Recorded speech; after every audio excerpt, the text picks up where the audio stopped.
Nike came up with their Just Do It slogan? I do not. Okay, I do. Tell. It actually came from two different sources. The first one, does this name ring a bell to you? Gary Gilmore. Gary Gilmore. Gary Gilmore. All I can think of is Gilmore Girls. No.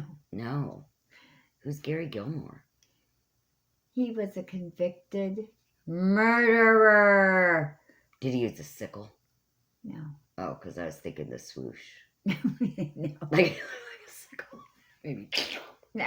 Gary Gilmore, the sickle killer. Okay, so at the time at the time, Nike was doing really bad. They were like about to go peace under. out, yeah. All right, peace out. And Gary Gilmore was about to be executed. And at the same time, they were getting ready to, which I can't remember what state he was in or whatever, but there was a big uprising of taking away the death penalty or keeping it in place. Gary Gilmore said, "Let's just do it." The serial killer said, "Just do it." Let's just do it. Let's just do it. Okay. And about the same time, Nancy Reagan came out with her slogan for Just say no. Just say no. Okay. So Nike was about to go under, so they decided to take their campaign to an outside source and have them come up with a campaign for him. Okay. So this guy was thinking, what can I do? So he took Gary Gilmore's "Let's Just Do It" slogan, or not slogan, but comment, right, with Nancy Reagan's Just Say No, and put it together. Just do it. Just do it. Wow. That's Nike crazy. said, okay. It's really hard for me to believe that Nike was going to go under, because, like, I wore Nike growing up, like, in the 80s. Yeah. You know what I mean? Like, Nike's always been around since then, there you have it. That's crazy. Yeah. That I is didn't a tell the fun full fact. story, but that was, That's the gist. Yeah. I have a Nike shirt that says "I just can't," and it's got the swoosh upside down. I love it. That's my, yeah. And now I have a thinker for you. Oh, no. I have to think. Yeah, kind of. Okay, we might be in trouble, It's not really so much people. as a thinker, but what does everyone think about this? All right, put your listening ears on and your tinfoil hats. Yes. All right. Think about this. If you get convicted of a crime, think about all the stars that have to align to get you off. First of all, if you're innocent, if you're truly innocent of a crime that you're being accused of, you have to have the best lawyer possible to get you off of this crime if you really didn't commit it. Or even if you did, whatever. Which costs a lot of money. Yeah, because you have to have a lawyer that can pick the right jury for you. Oh, these are things I don't think about. Yeah, because think about it. They gotta pick, if you're rich enough, you can hire not only the right lawyer, but you can get like a consult or whatever that can read read people's faces and tell the lawyer, hey, you don't want number 5, he looks suspicious, or you don't want number 7 or and so you got to get those. So they're like body language experts. Yeah, so gotcha. you got to get like the right jurors lined up or whatever. Okay. So you got to make sure that you have the right, think about it, all the stars that have to line up: the right juror, the right lawyers, the right prosecutor, the right judge. Yeah. The right alternate jurors. Because what if you get the wrong jury and bam, they say, yep, I think. And then they believe innocent. The prosecutor instead of your attorney. And you get convicted. Yeah. Now, if it's all just a circumstantial case, not no evidence. Right. See, now that kind of goes into what Dan and I were talking about. Speaking of jury, I got a summons for jury duty. I've never, ever had one before. Well, it just so happens it's going to be when I'm getting my oral surgery. So I can't do it. Right. But I was glad that I can't do it because, like I said, it's the very first time I've ever been called. And Dan's like, why? Why wouldn't you want to do it? And I'm like, because I feel I don't want to judge anyone. Right. Do you know what I mean? Yeah. Like, what if, I said, what if I was I didn't think he was guilty or something. Yeah. And it was if I was the holdout. Yeah. Exactly. Yeah. I said, what if I was the deciding factor of if he's going down or not? I don't want that pressure. I am not to judge anyone. Right. I'm like, and I my don't problem want is to. I always see both sides of the story. I do too. And I'm very empathetic. Yeah. And I don't think the jurors would like me too much because I'd be like, well, wait a minute, you know? Yeah. And besides all that, I just feel in my heart, I don't want to be in that position. I do not want to be any part of a inkling of a reason somebody is going down. Right. And Dan's like, well, it wouldn't be because of you. If they're guilty, it's because of them. And I'm like, but still, I'm judging them. I don't want to judge. Do you understand where I'm coming from? I know what you're saying. And Dan's like, no, that's just, that's not right. And I'm like, I feel like it's not right for me to judge someone. Right. I wasn't there. I don't freaking know. Right. And what if I make the wrong thing? I'm ruining this person's life. Right. And what if I say they're innocent and they really did it? And they go out and rape someone else or rob someone else. Like what?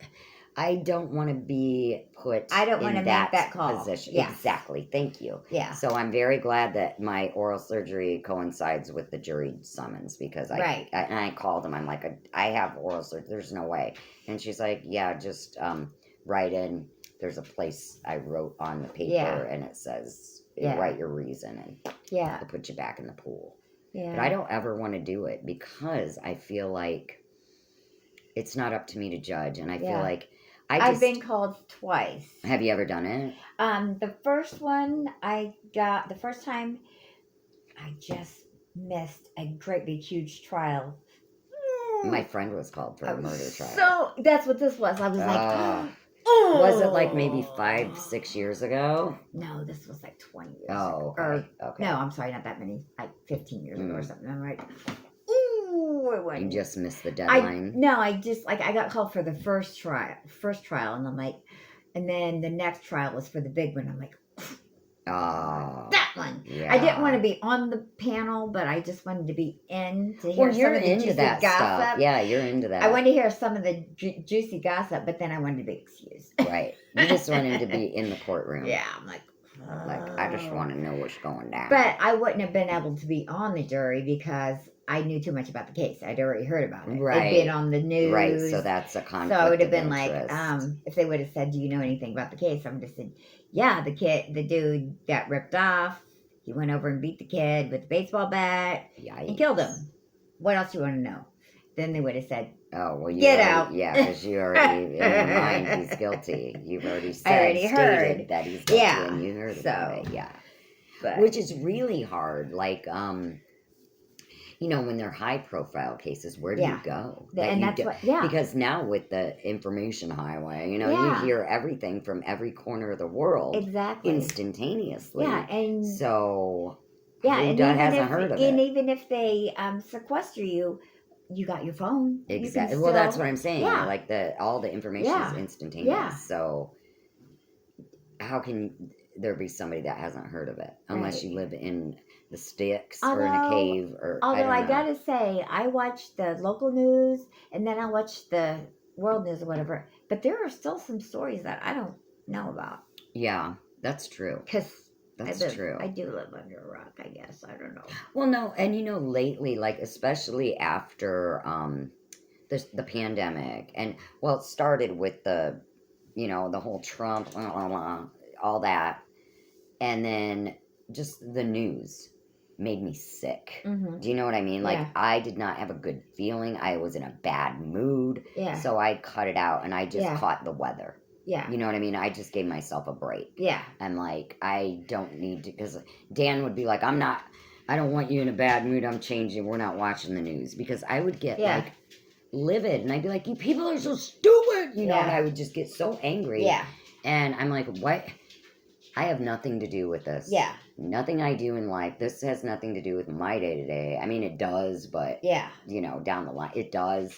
But I'm like, why am I stressing out over stuff that I have no control over? Well, I stopped watching it for a while too when I went down there because it was like that was all that was on. I just would just zone it out. Oh yeah, and then working there, they always had Fox. Yeah, and so it was like I'm not sick of it. But I was sick of both sides. Yeah. Do you know what I mean? Yeah. It's not one side or the other. I was sick of all of it. Mm-hmm. It was like, I am so tired of hearing what the other guy did wrong. Why don't you tell me what you can do right? Mm-hmm.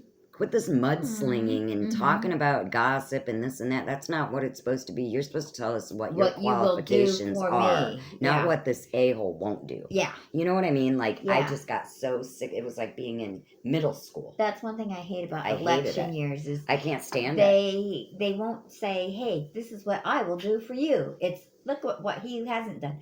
Who cares? Right, who cares? What are you going to do the same and not do it either? Yeah. Do you know what I mean? Yeah. What are you going to do to remedy what he has not done? Yeah. Just That's what I want to know. Yeah. I don't care who he slept with. I don't care. I'm not your wife. Yeah. I don't care. Yeah. I don't care what you've done, what you haven't done, what he's done, what he hasn't done. What are you going to do to fix it? What can you do for me? Exactly. What can you do to help the little man? Yeah. That's all I need. That's all everybody wants. Yeah. We're sick of all these Richies just fighting. You're going to hit your head. You're going to hit You're your gonna hit head. your eyeball. See, he's really like out of it because He's he has hemp treats. They're from chewy.com, and they are hemp treats. They're the best if your dog is very scared of loud noises. It's going to thunderstorm today, and Boomer gets so scared he just hides in the bathroom and shakes. So we bought him these thunder, I don't know what they're called, something. They're from chewy.com. I highly recommend these because he is like, it looks like he just smoked one because he is really out of it. But these are called... Maybe that's when I should bring Emma over. When he's scared. No, he doesn't like smoke. He doesn't. No, I mean, that's when I should bring Emma over. Oh, bring Emma over, yeah, so he can have his mind off of it. Yeah. That would be good. I thought you said I want to bring him over some Thunder Wonders. No, I said bring Emma over. No, but these are called Thunder Wonders, and they are hemp seed canine calming chews. And he's a big boy. He weighs 87 pounds, so he takes 4 of them. And he wasn't taking them. So, I mean, he usually takes them, but it thunderstormed last night, so he had to take 4 of them last night, so he was kind of burnt out on them, so Polly had to act like she was eating them. And he did eat them. He got jealous. And she's really calm, too. Yeah. Now, you're going to be okay in the storm, right? We're both going to be sleeping in the bathroom floor when you get back. Oh, great. Like old times, hugging the porcelain god. The good old days. Me and Boomer will be asleep on the floor when you get back. Don't mind us. Yes. We will be passed out on our Thunder Wonders. All right. Oh, and last week I had said I had editing problems. I apologize, but I'm going to put it in the picture of Canine Country Club, Edwardsburg, Michigan, for all of your pet needs. And they just built a new grooming center. They are our unofficial and unaware of sponsor. And I will put the picture in now. And here's the picture. For all of your doggy needs and wants. And that's where Emma goes and for doggy daycare. Oh my gosh, look at that car. What is that car doing? It appears to be... drunk. A jerk. This car is oh my gosh, they're S's. idiots. They're making S's all over the street. Oh, well, aren't they just the... We're going to hear sirens. 16-year-old. Aren't the 16-year-old or wonders. A crash and then a siren. Yes. Either way. One of the two. I don't think he was doing that on purpose, though. I think that was an icky car.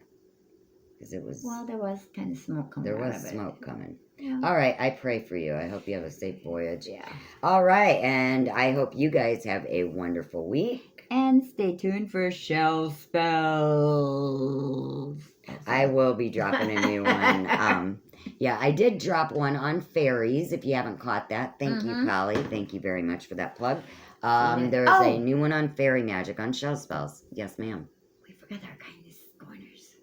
All right. And now, we're not going yet. We have kindness We lied. corners. We're liars. Joke's All right. on you. We're still here. Psych. What's your kindness corner, baby?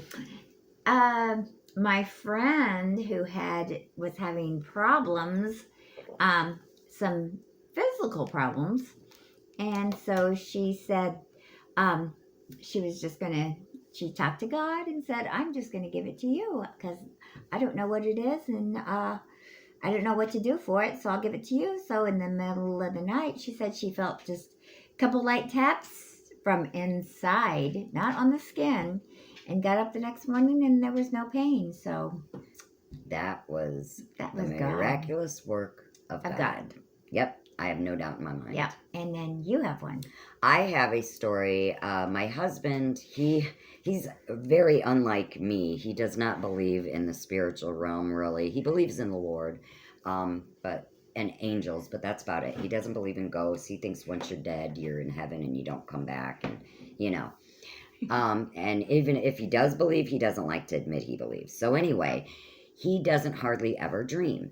He had a dream the other night. Well, first of all, my starter went out on my car. My car wouldn't start. And this was on Friday.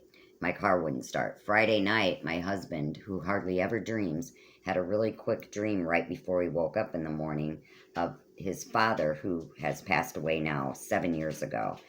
And the dream was just like a memory of he and his father fixing this car that wouldn't start. His father's like, don't you remember, Dan? We just, the battery was corroded. You just got to clean that off. And boom, that was the dream. Dan woke up. He tried it. My car starts beautifully.